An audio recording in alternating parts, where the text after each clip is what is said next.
What you cling to becomes your burden. What you release becomes your peace. There comes a moment when you realize that you are not exhausted because life is too heavy, but because you have been trying to control what was never fully in your hands. You try to make someone stay. You try to make an answer arrive. You try to make healing happen faster. You try to force the future to follow the picture you created in your mind. Yet the more tightly you hold on, the more restless your heart becomes. Buddhist wisdom teaches that suffering does not come only from what happens to you.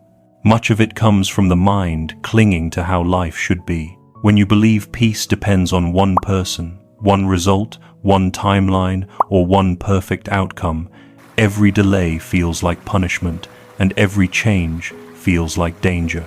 This audiobook is not here to tell you to stop caring. It is here to help you care without losing yourself. Letting go of control does not mean giving up on life. It means releasing what you cannot force while giving your energy to what you can cultivate. Through these 7 Buddhist teachings, you will learn how to loosen your grip, trust slow growth, act without panic, accept closed doors with dignity, and return to the present moment where peace begins. Take a breath. Let your shoulders soften. You do not need to solve your whole life right now. You only need to stop fighting the river and begin walking with it. Chapter 1. The river does not need your hands. Imagine standing in the middle of a river with both hands pressed into the water, trying to push it forward. The current keeps moving at its own pace. Your arms grow tired. Your breathing becomes heavy. Frustration rises because the water does not listen. No matter how much force you use, the river will not move faster just because you are afraid of waiting. This is what happens inside you when you try to force life. A relationship has its own rhythm, but you demand certainty today. A career has its own process, but you want proof right now. A healing journey has its own seasons, but you want the wound to close before you have understood what it came to teach. The mind says, "If I push harder, maybe I will be safe." Life replies in silence, and that silence feels unbearable. Here is where Buddhist wisdom begins with honesty. You are not controlling because you are weak. Many people control because they are scared. Fear often hides behind planning, pleasing, checking, explaining, and overthinking. A person who has been abandoned before may try to control love so it cannot leave again. Someone who has failed painfully may try to control every step so failure cannot return. Another person who grew up with uncertainty may become addicted to prediction because the unknown feels like danger. Control can feel like protection, but over time it becomes a prison. The door is locked from the inside. The Buddha spoke of dukkha, often translated as suffering, stress, or unsatisfactoriness. Dukkha is not only the pain of tragedy, it is also the quiet tightness that appears when your mind says, "This should not be happening." It is the pressure in your chest when a message has not arrived. It is the resentment that rises when your plan changes. It is the exhaustion of needing everyone to act in a way that protects your inner world from shaking. Life becomes unbearable, not because every moment is unbearable, but because your mind keeps arguing with the moment you are actually in. The river is moving, yet your whole body is fighting its movement. Think of how often this appears in ordinary life. You send a message and look at your phone again and again. The screen becomes a small altar of anxiety. A few minutes pass, then your mind begins to create stories. Maybe they are losing interest. Maybe you said the wrong thing. Maybe you are not important. Before anything real has happened, your nervous system has already lived through a rejection. Or consider the person who plans their career with such intensity that every delay feels like humiliation. They compare themselves to friends, measure their worth against timelines, and treat uncertainty as evidence that they are failing. Another person says yes to everyone because they cannot bear the risk of disappointing anyone. They call it kindness, but inside it is fear. Each of these people is standing in the river, pushing water with tired hands. Letting go begins when you see the difference between influence and control. You can influence a relationship through honesty, patience, and respect. You cannot control whether another person is ready to love you. You can influence your work through skill, discipline, and integrity. You cannot control every outcome, market shift, decision, or opportunity. You can influence your health through daily care. You cannot control every feeling your body will have, every mood, or every season of energy. Wisdom asks you to place your strength where it can actually matter. This is not weakness, it is the beginning of freedom. The ego loves the illusion of control, because control makes it feel important. It whispers, if you stop worrying, everything will fall apart. Yet, look closely. Has worrying truly held your life together, or has it only made you suffer twice? Once in imagination and once in reality? Has overthinking protected you from pain, or has it made you live inside pain before anything has even happened? A mind trapped in control cannot rest because it is always scanning for the next threat. Even beautiful moments become hard to receive. A kind word is questioned. A quiet day feels suspicious. A blessing is not enjoyed because the mind is already afraid of losing it. Buddhist practice does not ask you to become careless. It asks you to become awake. When you notice the urge to control, pause and ask, what am I afraid would happen if I loosened my grip? This question is gentle, but it is powerful. Maybe the answer is, I am afraid I will be forgotten. Maybe it is, I am afraid I will fail. Perhaps it is, I am afraid I am not enough unless this works out. Once the fear is named, control loses some of its disguise. You begin to understand that the real work is not forcing the river. The real work is learning to sit with the fear that made you believe the river had to be forced. There is a small Buddhist story about a young monk who complained that his mind would not become peaceful. He told his teacher, I have tried to make my thoughts stop, but they keep moving. The teacher brought him to a stream and asked him to hold the reflection of the moon in his hands. The monk reached down, disturbed the water, and watched the moon break into pieces. Again and again he tried, and again the reflections scattered. At last the teacher said, the moon was never broken. Your grasping broke the water. Your life is often like that reflection. The more aggressively you try to hold it, the more disturbed your mind becomes. Peace does not come from grabbing the moon. It comes from allowing the water to settle. A settled mind sees more clearly. It does not mean every desire disappears. It means desire no longer becomes a command that rules your whole being. In practical terms, this teaching begins with small moments. When you want to send another message from panic, breathe before you act. When you want to force an answer, give reality time to reveal itself.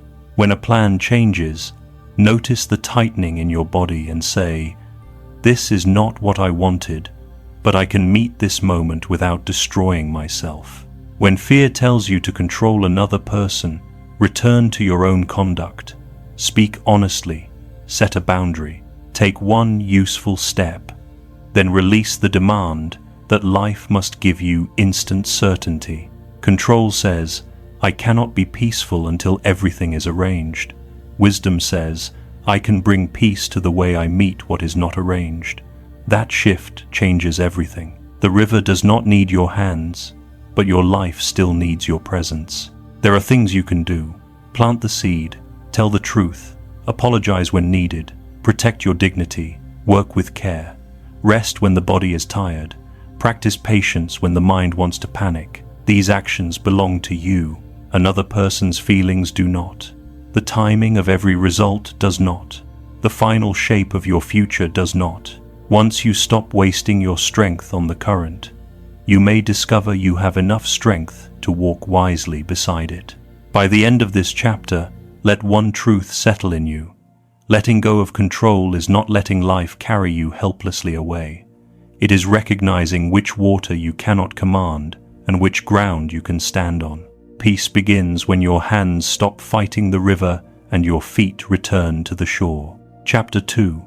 The more you chase, the further peace moves away. There is a kind of chasing that looks like love, ambition, or devotion, but underneath it carries the taste of fear. You know this feeling when you keep reaching for someone who keeps stepping back. The more distant they become, the more urgent you feel. A message is not answered, so your mind starts building explanations. A person gives you less attention, so your heart tries to become more available, more impressive, more patient, more forgiving than it truly feels. You tell yourself you are fighting for something meaningful. Deep inside, a quieter truth may be waiting. You are not chasing love anymore. You are chasing relief from the fear that you are not chosen. Buddhist wisdom calls this attachment. In simple language, attachment is not caring. Caring is natural. Attachment is when your peace becomes tied to one outcome. Attachment says, unless this person responds, I cannot be calm. It says, unless this opportunity comes, I cannot feel worthy. It says, unless they approve of me, I cannot rest inside myself. The Buddha used the word tanha, often translated as craving or thirst. Tanha is not every healthy wish. Wanting a good life is not the problem. Loving someone is not the problem. Working toward a dream is not the problem. Suffering begins when desire becomes a desperate thirst and your whole identity kneels before it. A thirsty mind does not simply want water. It believes it will die without this exact cup, held by this exact person, at this exact moment. Picture a butterfly resting near you. If you run toward it with tense hands, it will fly away. The harder you chase, the more frightened it becomes. This does not mean every butterfly will come to your shoulder if you sit still. Life is not a trick where detachment guarantees possession. The deeper lesson is not how to get the butterfly. The lesson is how to stop becoming a person who runs through the field, destroying their own peace just to prove they can catch what is free. Some things cannot be received by force. Trust cannot be forced. Love cannot be forced. Respect cannot be forced. Inspiration cannot be forced. Even inner peace cannot be forced. These things move closer to a heart that has room. Desperation leaves no room. Consider the familiar pain of waiting for a reply. You send a message from a sincere place. At first, you are calm. Then time passes. The mind begins to tighten. Instead of letting reality be unknown, it starts inventing suffering. They do not care. I was too much. I should not have said that. Maybe I need to explain myself better. Another message is typed, then erased, then typed again. Your thumb hovers over the screen, and in that moment, you are not responding to the person. You are responding to the wound inside you that cannot tolerate uncertainty. This is how chasing begins. It often starts as a small movement away from yourself. You abandon your center to manage someone else's reaction. The same pattern appears in success. A person wants recognition so badly that every post, every project, every conversation becomes a silent plea. Please tell me I matter.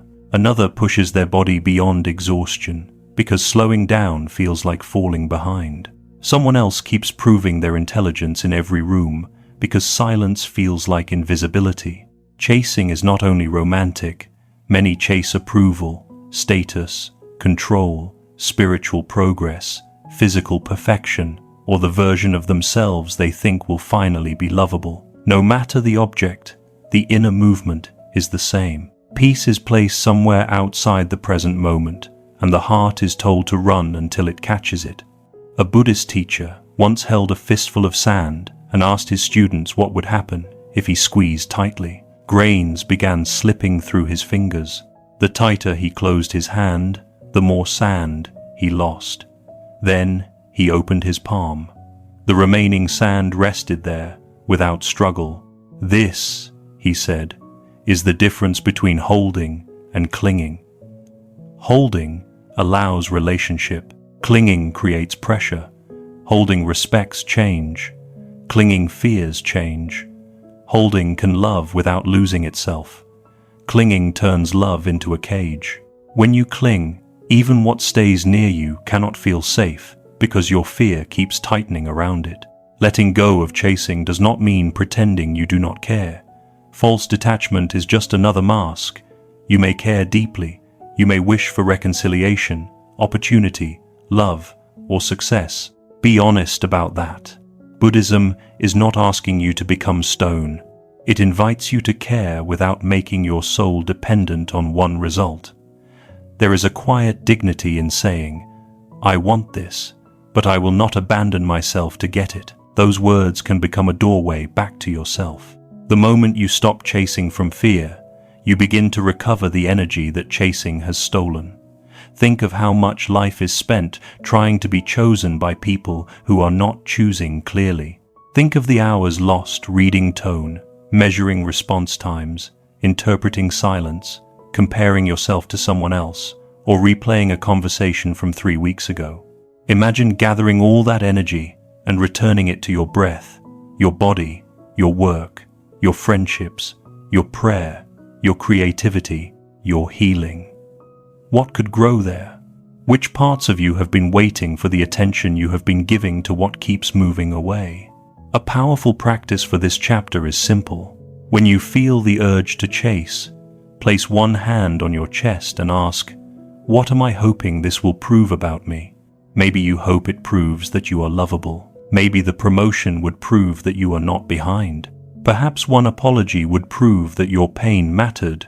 Once you see the hidden proof you are seeking, give yourself the truth directly. My worth is not suspended until someone replies. My future is not cancelled because one door is slow to open. My dignity does not need to beg for recognition. These are not empty affirmations. They are acts of inner reorientation. Rather than trying to extract peace from the outside world, you begin cultivating it within your own mind. Chasing also distorts perception. When you desperately want something, you can ignore the way it actually treats you. A person gives little, but you magnify every small sign into hope. A job drains you, but you call it ambition because you are afraid to admit it is not aligned.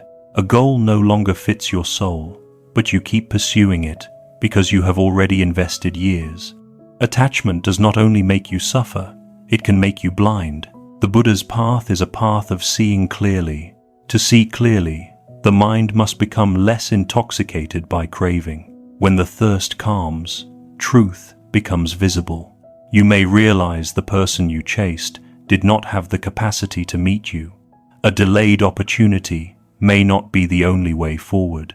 The version of success you worshipped might not have been peace at all. There is strength in stepping back, not as manipulation, not to make someone miss you, not as a strategy to regain control. Step back because your spirit needs space to breathe. Step back because silence can reveal what anxiety hides. Step back because what is meant to be mutual should not require you to bleed yourself dry. If something healthy remains, it can meet you in that space with honesty. If nothing remains, you have not lost love. You have lost a dependency that looked like love. That loss may hurt, but it can also liberate you. By the end of this teaching, remember this. The goal is not to become so detached that nothing matters. The goal is to become so rooted that what matters does not control you. Stop chasing what makes you leave yourself. Stop calling desperation devotion. Let your hands open. Let your breath return. What is real does not need to be hunted in panic. What is healthy will not require you to shrink into fear. When you stop running after peace, you may discover that peace was waiting for you in the place you kept abandoning, your own steady heart. Chapter 3. What takes time is growing roots. Modern life teaches you to distrust slow things. Messages arrive instantly. Food arrives quickly. News updates every second. Success is displayed in polished images before you see the years of confusion behind it. Because of this, the mind becomes impatient with anything that grows beneath the surface. If healing takes months, you think something is wrong. If a dream takes years, you assume you are behind. If love does not arrive when you expected, a hidden voice begins to whisper, "Maybe it is not meant for me." Maybe I am too late. Maybe everyone else has figured out life except me. This chapter is for the part of you that has mistaken slow growth for failure. A tree does not rise because someone shouts at the soil. Before the trunk becomes visible, roots move in darkness. They push through resistance. They search for water. They build the unseen strength that will one day hold the visible beauty. A lotus does not bloom because it is impatient with the mud. It lives through the mud. It receives what the dark season gives. Then, when the time is right, it opens without apology. Buddhist wisdom has always respected the hidden work. The path itself is not instant. The mind is trained breath by breath. Compassion deepens through practice, not performance. Wisdom ripens slowly. Patience is not the passive waiting of someone who has given up. In Buddhist language, patience can be understood as a great strength, a discipline of the heart that does not collapse simply because life has not answered yet. You may be in a season of roots. That season can feel invisible. Nobody applauds roots. People praise flowers, fruit, status, marriage, promotion, public success, visible confidence, and obvious transformation. Few people celebrate the quiet morning when you did not give up. Few notice the night when you chose not to send the desperate message. Few clap when you breathe through anxiety instead of letting it make the decision for you. Yet those moments matter. Roots are made of small acts of integrity that no one sees. Every time you keep walking without turning bitterness into identity, something grows below the surface. Every time you choose discipline without self-hatred, something strengthens. Every time you meet delay without declaring yourself worthless, something wise begins to form. Comparison makes the root season painful. You see someone else's life blooming and assume your soil is dead. A friend seems to find love easily. A colleague receives the promotion. A younger person appears to be living the dream you thought would be yours by now. Social media makes this pain sharper because you are not comparing your inner process to another person's full truth. You are comparing your private uncertainty to their edited evidence. The mind then says, I am late. But late according to whose calendar? Behind according to which law of the universe? A seed does not become defective because another seed sprouts first. Some roots need different soil. Some paths require different lessons. Some blessings would break you if they arrived before you had the stability to hold them. Imagine someone who applies for job after job and receives rejection again and again. At first, each rejection feels personal. They start questioning their intelligence, their worth, their future. Yet, during that waiting season, something else is happening. They improve their skills. They learn how to speak more clearly. They stop applying out of panic and begin noticing what kind of work actually fits their values. Confidence becomes less dependent on immediate approval. Months later, a better opportunity appears. The job is not only accepted, it is received by a person who has become steadier through the waiting. Was the delay pleasant? No. Did it feel fair every day? Probably not. Still, the unseen growth was real. Not every delay guarantees the exact reward you imagined, but every delay can become training if you meet it consciously. Buddhist patience does not ask you to romanticize frustration. It asks you not to turn frustration into despair. There is a difference. You can feel tired without deciding you are hopeless. You can feel disappointed without making disappointment your identity. You can admit, this is taking longer than I wanted, while also saying, I will not use this delay as proof that my life is broken. That is a mature form of faith. Faith is not certainty that everything will happen on your schedule. Faith is the willingness to keep cultivating what is wholesome, even when the result is not visible. Think of the diamond formed under pressure over immense time. The pressure alone does not make it beautiful. Pressure without transformation can simply crush. What matters is what happens inside the pressure. Some people become harder in the wrong way. They become cynical, jealous, or closed. Others allow pressure to clarify them. Waiting teaches them what they truly value. Loss teaches them what cannot be based on appearance. Silence teaches them how to listen. Rejection teaches them where they have been begging for belonging. Under the right attention, even pressure can become a teacher. Without awareness, the same pressure becomes resentment. This is why the Buddhist path always returns to the mind. The outer delay may be similar for many people, but the inner relationship to that delay changes everything. One person waits while poisoning themselves with comparison. Another waits while tending their character. One person says, "Nothing is happening." Another says, "Something is being prepared in me." The second person is not naive. They have simply learned to see beyond visible results. When a farmer plants a seed, they do not dig it up every morning to check whether it has grown. That would destroy the seed.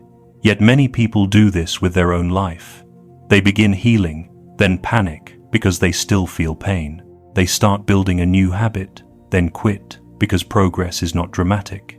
They begin a creative project, then abandon it because the first results are not impressive. Every few days, they dig up the seed. They call it checking. Often, it is distrust. Growth needs attention, but it also needs time undisturbed by panic. Ask yourself, which seed in my life have I been digging up too often? Maybe it is your healing. Maybe it is a relationship that needs space. Perhaps it is a dream that needs steady work instead of constant judgment. You do not have to stop caring about the outcome. You only have to stop attacking the process because it is not visible enough yet. A simple practice can help. Each evening, name one invisible root you strengthened that day. Not a dramatic achievement, one root. I answered with patience. I rested before I broke down. I studied for 30 minutes. I did not beg for attention. I cooked a simple meal. I told the truth. These acts may seem small, but they are how a grounded life is built. Over time, the person who honors small roots becomes less dependent on sudden miracles. Their confidence comes from daily alignment. There is peace in that. There is power in that. Let this chapter soften the pressure you place on yourself. What takes time is not always taking too long. Sometimes it is growing the structure required to last. Do not curse the mud that is helping the lotus rise. Do not call the root season a wasted season. Do not assume that invisible means absent. A quiet transformation may already be happening in you. Keep tending it. Keep breathing through the impatience. Keep choosing the next right action. When the flower finally opens, you may understand that the darkness was not the enemy. It was the place where your strength learned how to hold. Chapter 4. Water your field while waiting for rain. There is a dangerous misunderstanding about surrender. Some people hear the words "let go" and believe they mean do nothing. They imagine surrender as sitting still while life decides everything. That is not Buddhist wisdom. True letting go is not laziness dressed in spiritual language. It is not avoidance. It is not abandoning your responsibility and calling it trust. Real surrender means you stop trying to control what belongs to life, while giving sincere care to what belongs to you. This chapter is the bridge between peace and action. Without it, letting go becomes an excuse.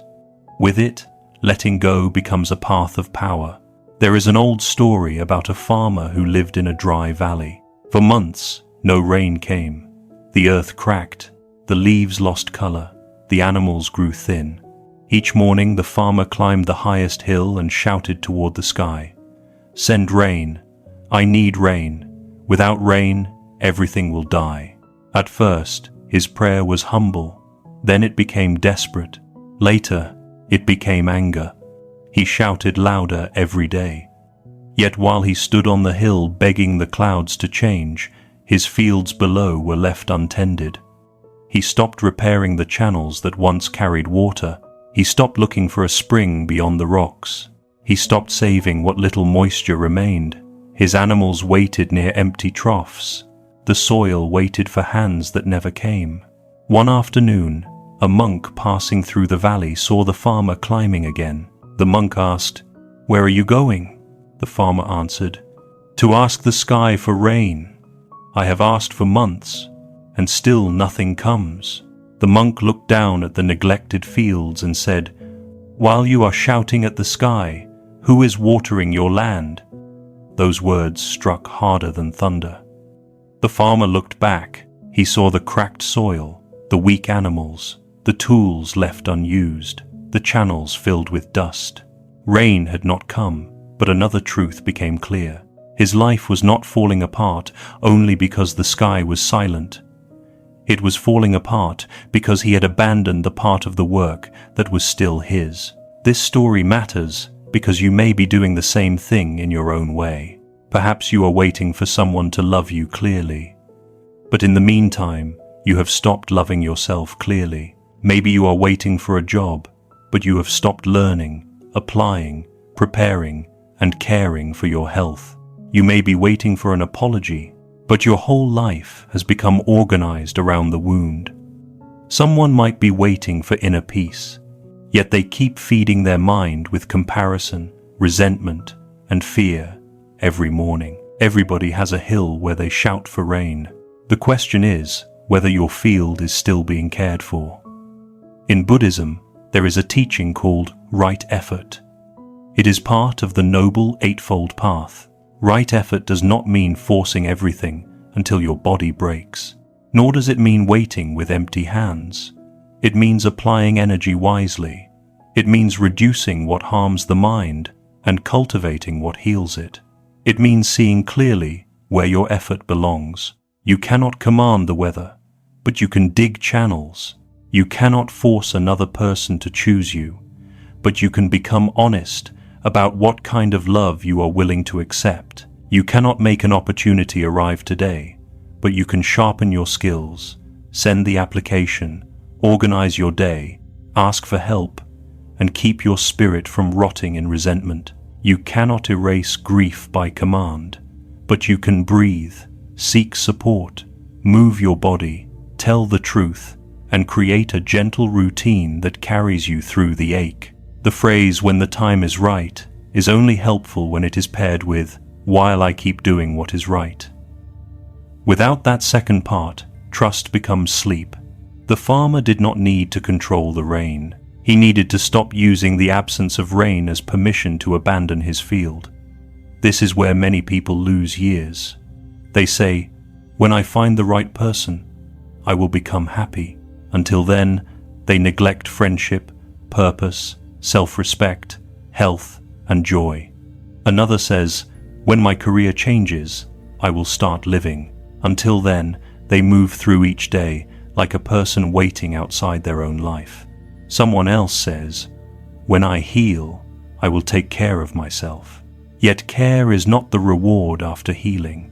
Care is part of how healing begins. Watering your field means asking, "What can I nourish today, even though the thing I want has not arrived?" This question brings you back from helplessness. It does not deny your longing. It gives your longing a healthier place to stand. If you are waiting for love, water your field by becoming the kind of presence that does not confuse attachment with intimacy. Learn your patterns. Notice where you chase. Practice telling the truth sooner. Stop accepting crumbs because hunger has made you forget your dignity. If you are waiting for success, water your field by building the skills that make success sustainable. Create structure. Keep promises to yourself. Study without needing applause. Rest without guilt. If you are waiting for peace, water your field by reducing the habits that keep your mind burning. Stop returning to the same conversations in your head. Stop feeding yourself constant noise. Stop making your nervous system live in a future that has not arrived. One small action done from clarity is more powerful than 10 dramatic actions done from panic. Panic wastes energy. Clarity directs it. The farmer's mistake was not that he wanted rain. Wanting rain was natural. His mistake was allowing his need for rain to blind him to the water already within reach. This happens in emotional life too. A person becomes obsessed with one unavailable source of validation while ignoring the people who actually care. Another becomes fixated on one failed plan while ignoring 3 quiet opportunities nearby. Someone waits for a grand sign from life while missing the simple instruction already present. Sleep earlier, eat better, make the call, clean the room, apologize, begin again, take the walk, read the page, breathe before reacting. The sacred is often practical. Buddhist wisdom does not separate spiritual awakening from ordinary care. Washing a bowl with full attention can be practice. Speaking kindly can be practice. Paying a bill with steadiness can be practice. Leaving a relationship that damages your dignity can be practice. Returning to the breath before sending an angry message can be practice. Your field is not only your dream, your field is your mind, your body, your home, your speech, your relationships, your attention, your daily choices. If those fields dry out while you wait for one storm, even the rain may not save what has been neglected. There is also humility in this teaching. Sometimes you have done your part, and still rain does not come. That is painful. Right effort does not guarantee immediate reward. What it gives you is integrity. It allows you to look at your life and say, I did not abandon myself while waiting. That matters. Even if the rain arrives differently than expected, you have become someone who knows how to tend the ground. Even if one door never opens, the discipline of tending your field prepares you for a path you could not see before. Nothing done with awareness is wasted. Every sincere act of care becomes part of your character. Take a moment now and think of the rain you have been waiting for. Give it a name, a message, a person, a contract, a breakthrough, a diagnosis, an apology, a sign, a new beginning. Then ask the harder question. What field have I neglected because I was waiting for this rain? Maybe the answer is your body. Perhaps it is your creativity.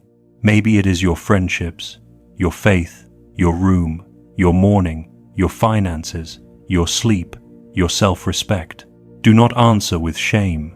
Shame dries the field further. Answer with tenderness and courage.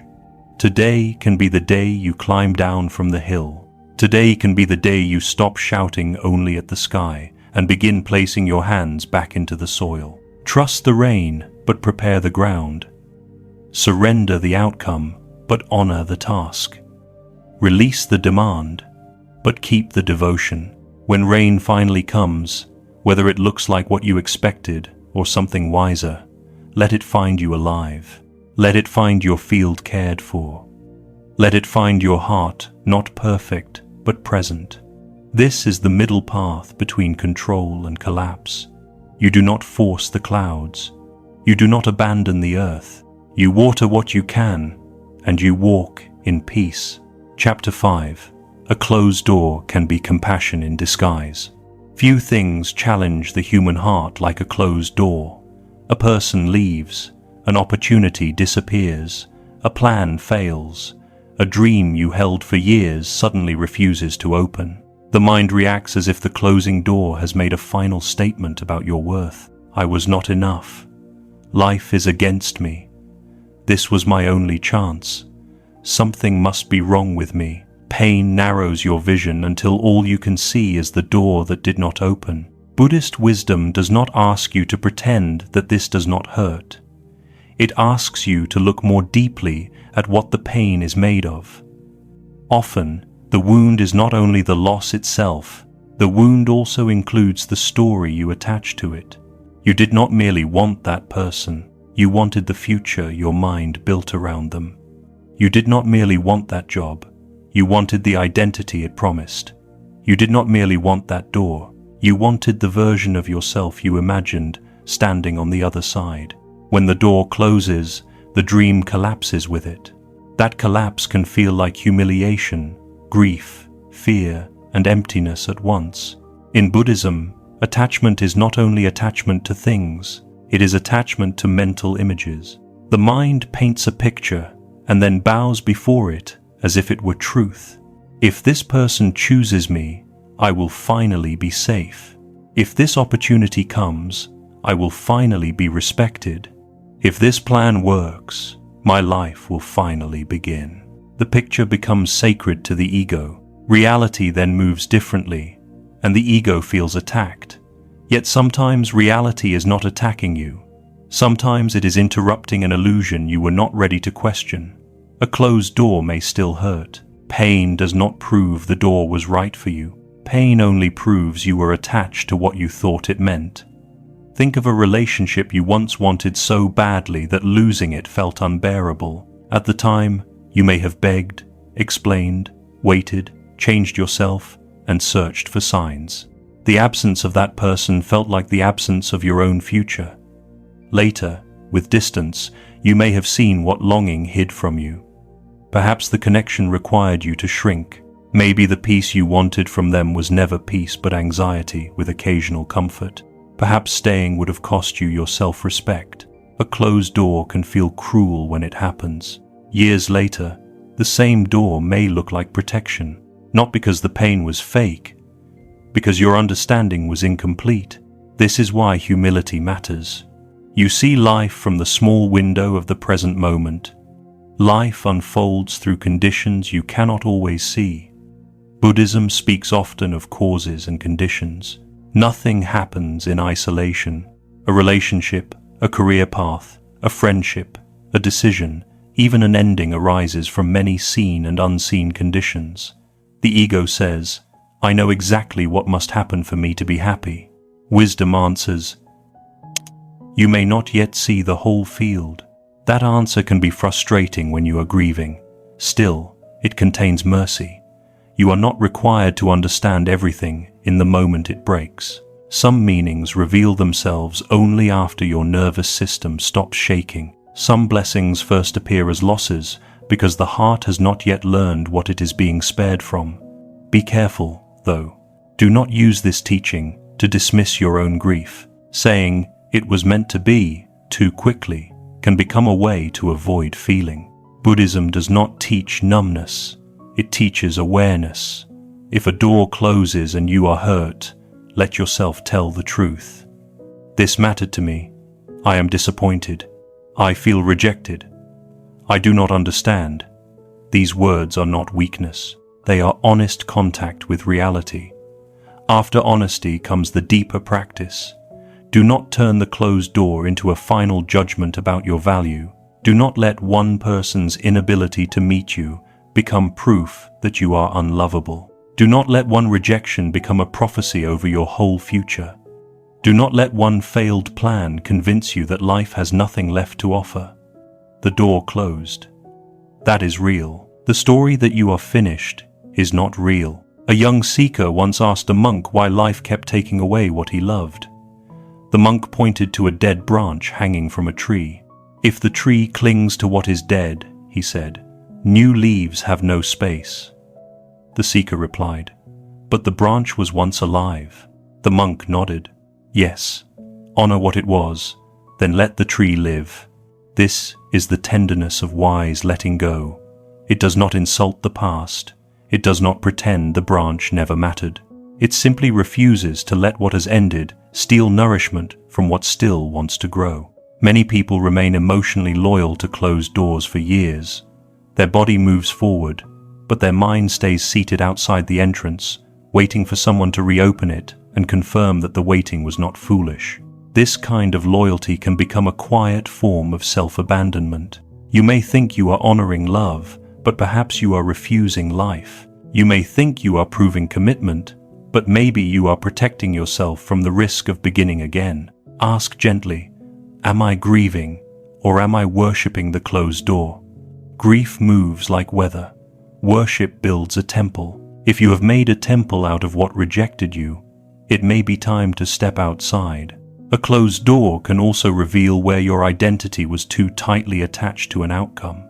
If not getting the promotion makes you feel like nobody, then your sense of self had become dependent on a title. If one person leaving makes you feel worthless, then your worth had been placed in another person's hands.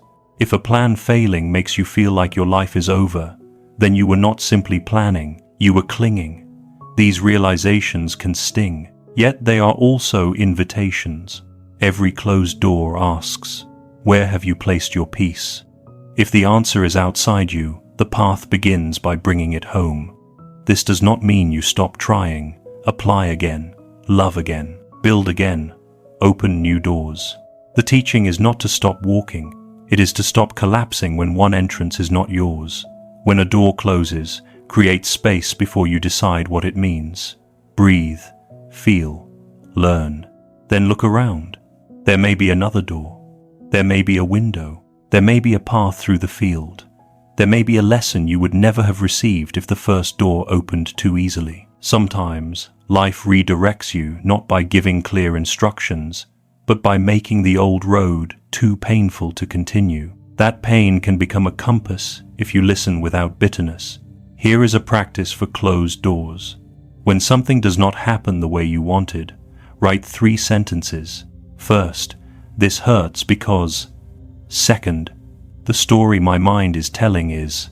Third, another possibility is, for example, this hurts because I wanted to be chosen. The story my mind is telling is that I am not enough. Another possibility is that this person does not have the capacity to meet me, and my worth remains intact. This practice creates distance between pain and interpretation. Pain may be unavoidable. Interpretation can be transformed. The Buddha's teaching on impermanence also belongs here. Everything changes. The open door changes. The closed door changes. The person you wanted changes. The version of you who wanted them changes. What feels final today may not feel final forever. What feels like rejection may later become release. What feels like a loss may clear space for a life that fits your deeper truth. Impermanence can be frightening when you want to hold on.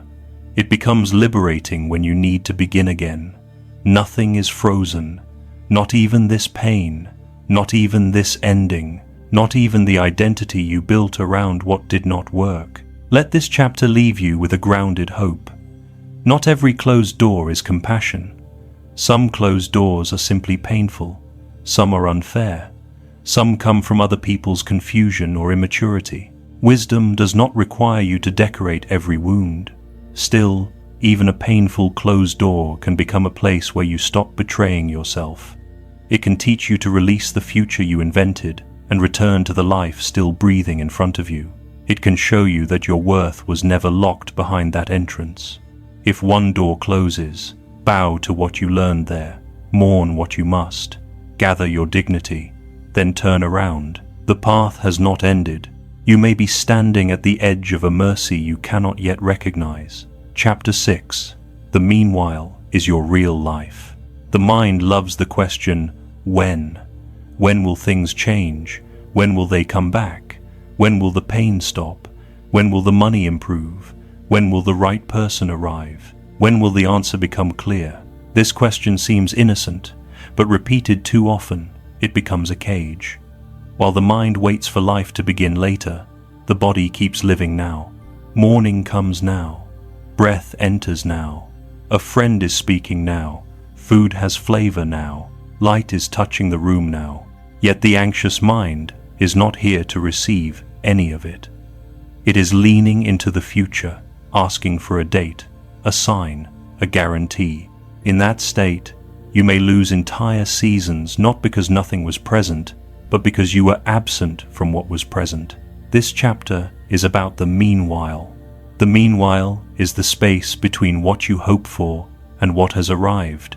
Most people treat it as a waiting room. Buddhist wisdom treats it as life. Your life is not only the day the dream comes true, it is also the Tuesday when nothing dramatic happens. It is the quiet breakfast, the walk to the car, the call from someone who cares, the page you read, the dish you wash, the breath you notice, the small decision not to harm yourself with another spiral of thought. If you cannot live in the meanwhile, you cannot truly live when the desired thing arrives either.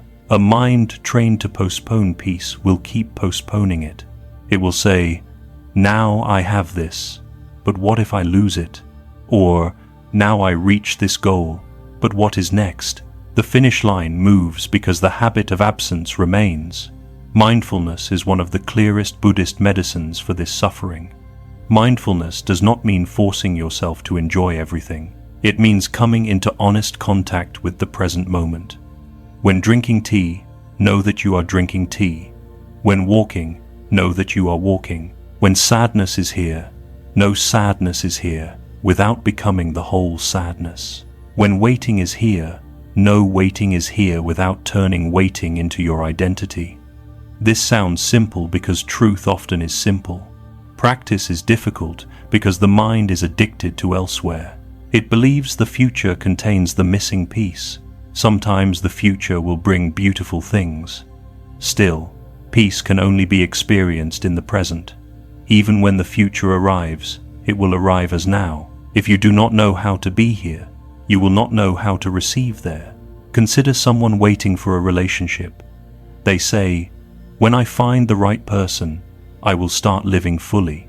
In the meantime, they neglect friendships, postpone travel, ignore creative desires, and treat ordinary days as empty. Years pass. The body ages. The heart becomes resentful. They did not simply wait for love. They abandoned the life that could have made them more loving, more open, more whole. Another person waits for financial success. Until it comes, they refuse joy. They do not take walks, call family, laugh freely, or care for their body, because everything is held hostage by the future. This is not ambition, it is imprisonment. The meanwhile becomes a desert because they stopped planting anything there. The tragedy is that many of the things that make life meaningful are not expensive, dramatic, or depend on perfect timing. A sincere conversation, a clean room, a steady breath, a song heard fully, a meal cooked with care, a boundary kept, a night of sleep. These do not solve every problem, but they restore contact with life. The anxious mind dismisses them because it wants the grand answer. The awakened mind recognizes them as doorways back to presence. In Zen practice, ordinary actions are not separate from spiritual life. Sweeping the floor can be meditation if your mind is actually there. Washing a cup can become a return to reality. Listening to another person without preparing your reply can become compassion. The present moment is not small. Your attention has made it small by constantly leaving it. One reason the when question is so seductive is that it gives the illusion of control. If you can know when, maybe you can relax.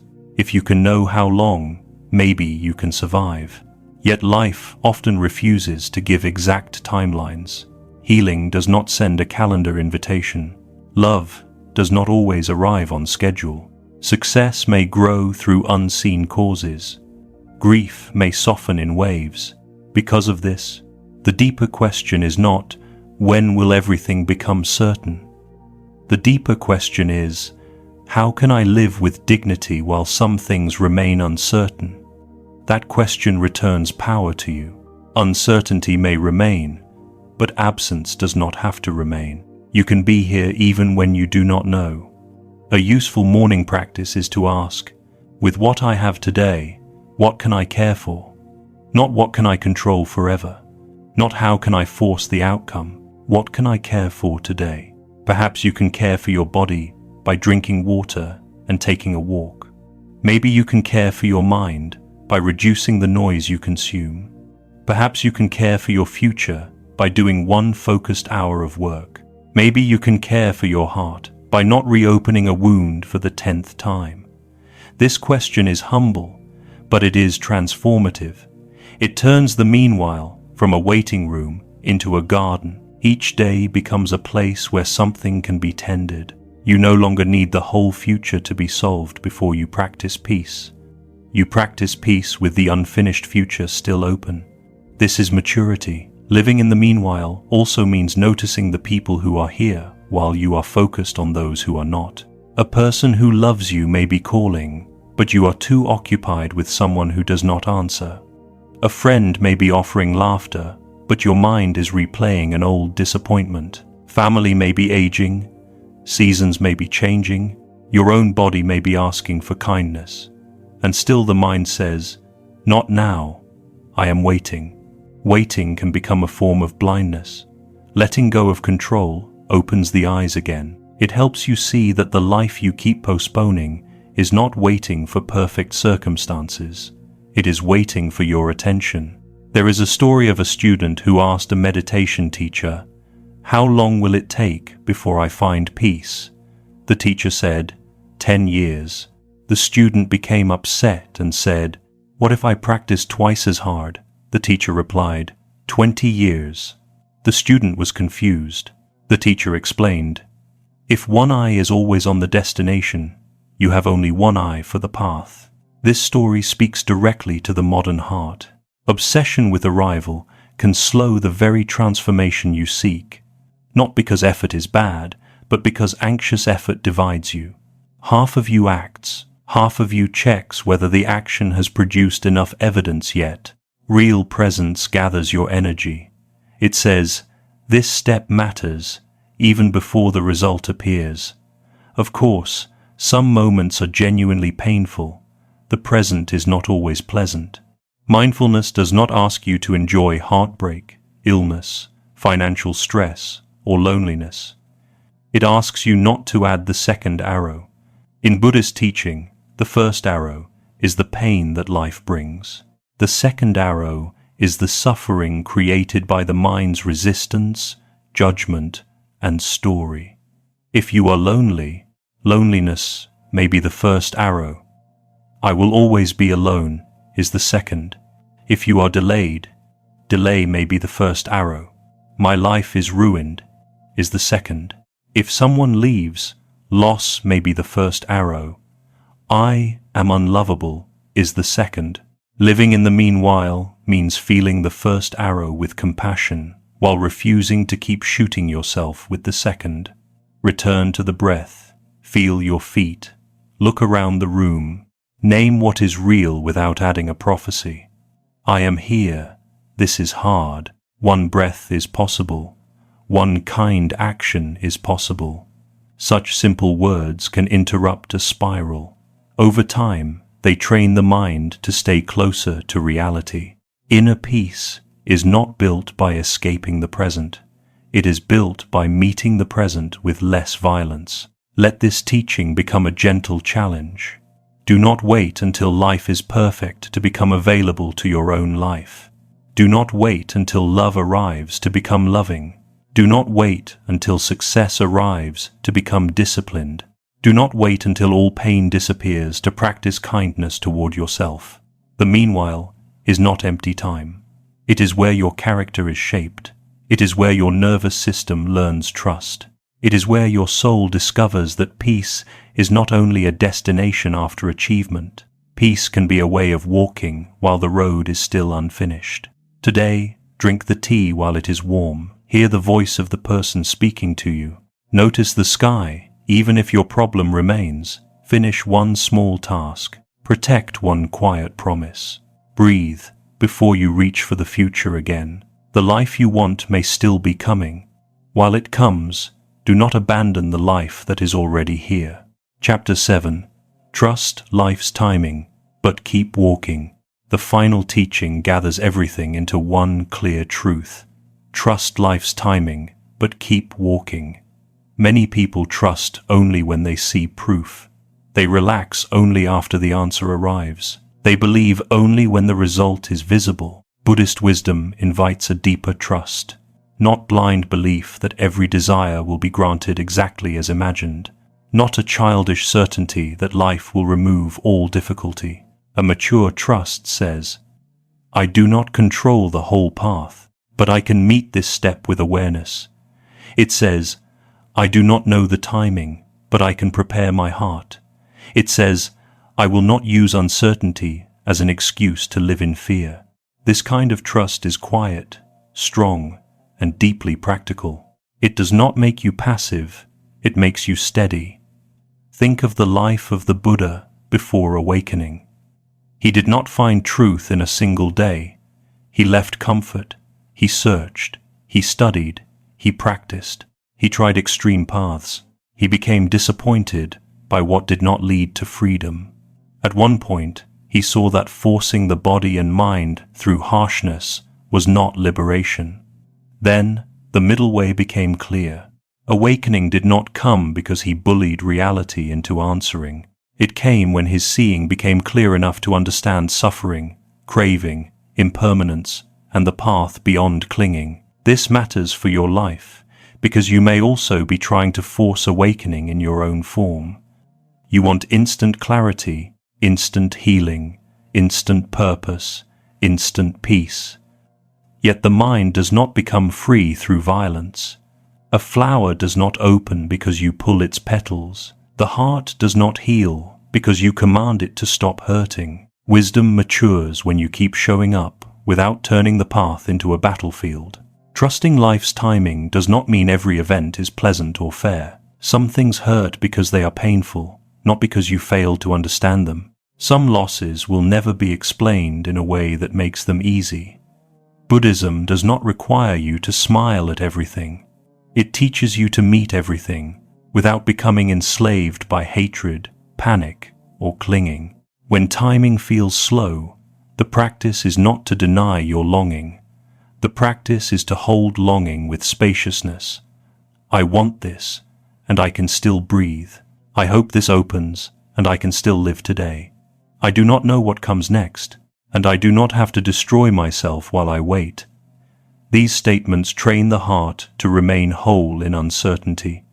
A person who cannot trust timing often tries to force readiness. They want the relationship before they have learned how to stop abandoning themselves. They want success before they have developed the discipline to sustain it. They want peace before they have changed the habits that keep the mind inflamed. Then, when something arrives too early, it may be lost, not because they were unworthy, but because they were unprepared.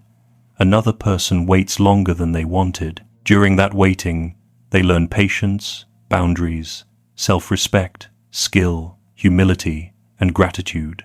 When the opportunity comes, they meet it differently. Waiting did not simply delay the gift, it prepared the receiver. This is not always obvious while it is happening. Preparation often feels like nothing. Later, it looks like grace. Ask yourself, what would I do with what I am asking for if it arrived today?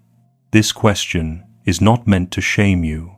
It is meant to awaken you. If you ask for a healthy relationship, are you practicing honesty, emotional regulation, and self-respect?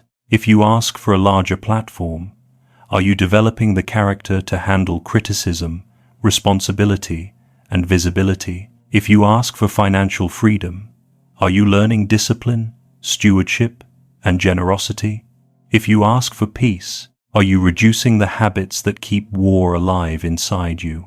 Life's timing may not be only about when something arrives. It may also be about who you are becoming before it arrives. The more you understand this, the less you treat waiting as punishment. Waiting can become training. Silence can become a mirror. Delay can become refinement.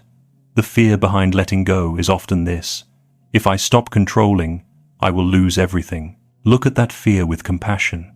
It may have protected you once. Perhaps control helped you survive a chaotic childhood, an unstable relationship, or a painful season where nobody else seemed reliable. Thank the old strategy for trying to keep you safe. Then notice whether it still serves your freedom. Survival strategies often become suffering when carried too long.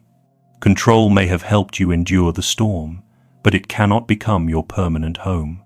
A life built entirely around preventing pain also prevents intimacy, surprise, creativity, rest, and joy. Letting go does not mean you lose what is real. It means you stop gripping what cannot be kept by force. Anything that requires you to live in constant fear was never giving you peace. Anything that only stays when you abandon yourself is not a true refuge. Anything that collapses the moment you stop controlling it may have been held together by anxiety, not love. Trust gives you permission to find out what is real. That can be frightening. It can also be liberating. If a connection becomes honest only when you stop chasing, you have gained truth. If a path disappears when you stop forcing, you have gained direction. If an identity falls apart when you stop performing, you have gained the beginning of authenticity.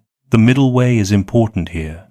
Do not swing from control into carelessness. Some people, after years of overfunctioning, become tempted to drop everything. They say, "I am letting go," when really they are exhausted and avoiding responsibility. The Buddha's path is not an extreme. Keep walking, keep practicing, keep making wise choices, keep learning, keep loving with boundaries, keep working without worshipping results, keep praying without demanding that the sky move today, keep watering the field, keep living in the meanwhile, keep opening your hand around the sand, keep standing on the shore of the river. Each chapter returns here, not as repetition, but as integration. Peace is not found in one grand gesture. It is built through many small releases. One release when you do not send the fear-based message. One release when you stop comparing your timeline. One release when a door closes and you refuse to call yourself worthless. One release when you enjoy a simple moment before the larger answer arrives.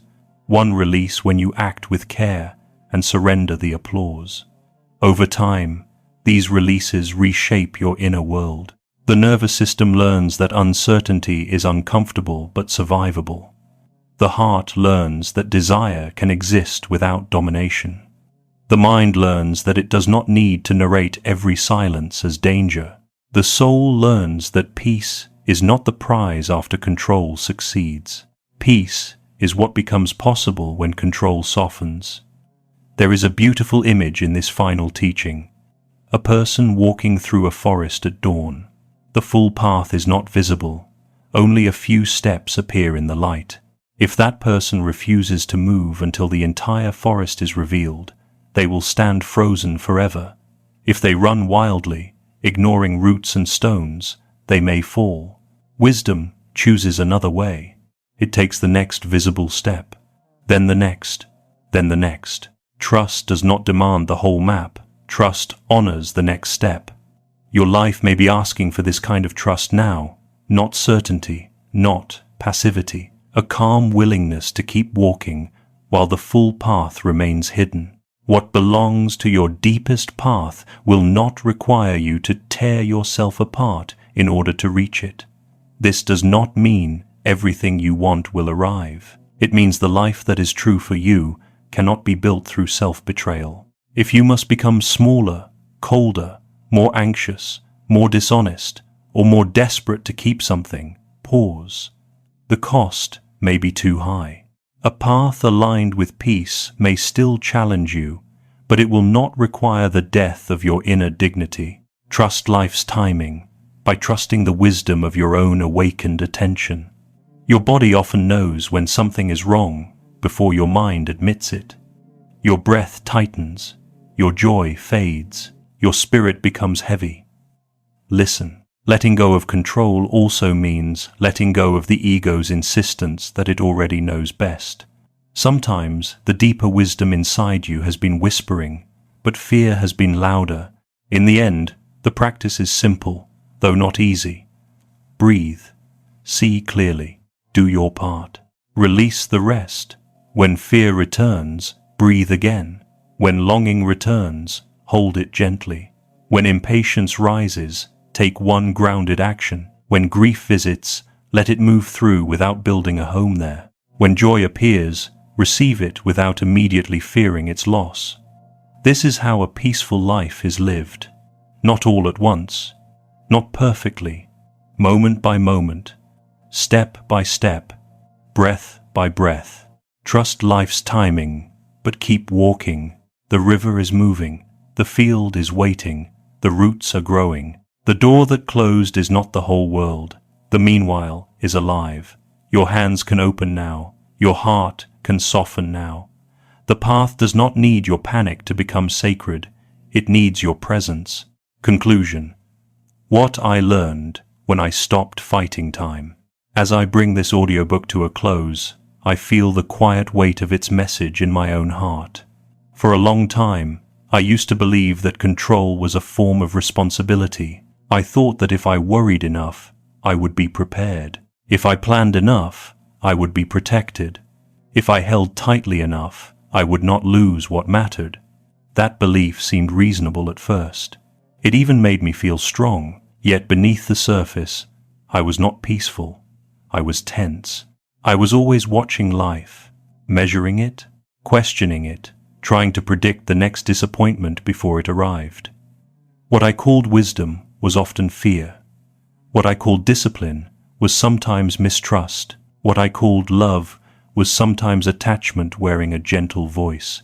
The teachings in this audiobook reminded me of something I had forgotten. Life is not asking me to become careless. It is asking me to stop confusing panic with devotion.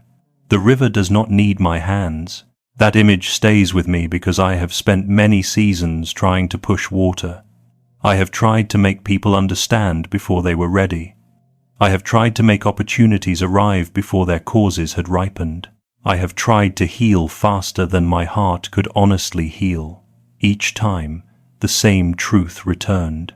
Force may create movement, but it rarely creates peace. Real peace began when I learned to ask a different question. Not, how do I make life obey me, but how do I meet life without abandoning myself? That question changed the way I understood letting go. I used to think letting go meant losing. Now I see it more as returning to breath, returning to dignity, returning to the work that is actually mine, returning to the present moment instead of living trapped in imagined futures. The story of the farmer waiting for rain became especially personal to me. I know what it means to stand on a hill and ask the sky for something. I know what it means to wait for a message, a result, an opening, a sign.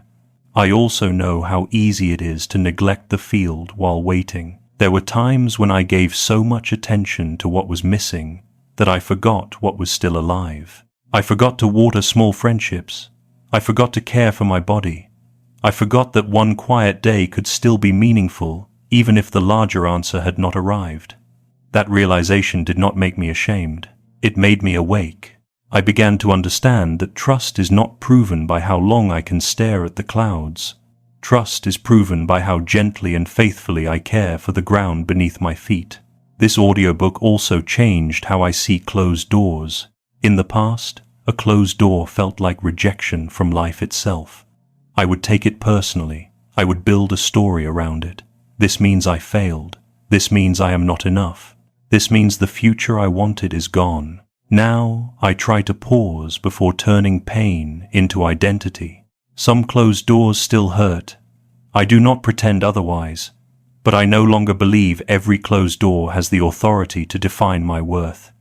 Sometimes a door closes because it was not mine. Sometimes it closes because I was trying to enter a life that required me to betray my own peace.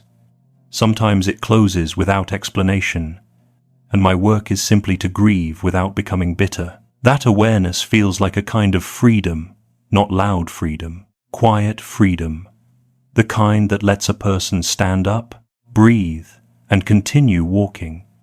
Perhaps the deepest lesson for me is that the meanwhile is not a useless space. It is my actual life. For years, I thought peace would begin after something happened, after success, after certainty, after someone understood, after the next stage arrived. But every after created another after. The mind that does not know how to be present will turn every arrival into another waiting room. I do not want to live that way anymore. I want to notice the tea while it is warm. I want to hear the person speaking in front of me. I want to feel the step I am taking, not only the destination I hope to reach. This does not mean I have no dreams. It means I do not want my dreams to steal my life while they are still becoming. If there is one final understanding I would leave with you, it is this. Letting go of control does not make you weaker. It gives your strength back to the right place. You still act. You still love. You still work. You still protect what is sacred. You still build. But you stop using fear as the engine. You stop demanding that uncertainty disappear before you allow yourself to breathe. You stop treating every delay as a verdict against you. You stop chasing what requires you to leave your own soul behind. In that stopping, something opens. Space opens. Clarity opens. A softer courage opens. You begin to live not as someone defeated by life, but as someone walking with life. I am still learning this. Maybe you are too. We may forget and grip the river again. We may chase when we feel afraid. We may stare at closed doors longer than we need to. That is part of being human. The practice is not perfection. The practice is returning. Return to the breath. Return to the field. Return to the present. Return to the quiet truth that peace is not found by controlling everything around you. Peace begins when your heart no longer needs everything to be controlled before it remembers that it is safe to soften. So keep walking. Keep watering what you can. Keep releasing what you cannot hold. Let time do what only time can do. Let life reveal what force could never reveal. And when fear tells you to grip tighter, place one hand over your heart and remember, the river is still moving, the roots are still growing, and you are allowed to live while you wait.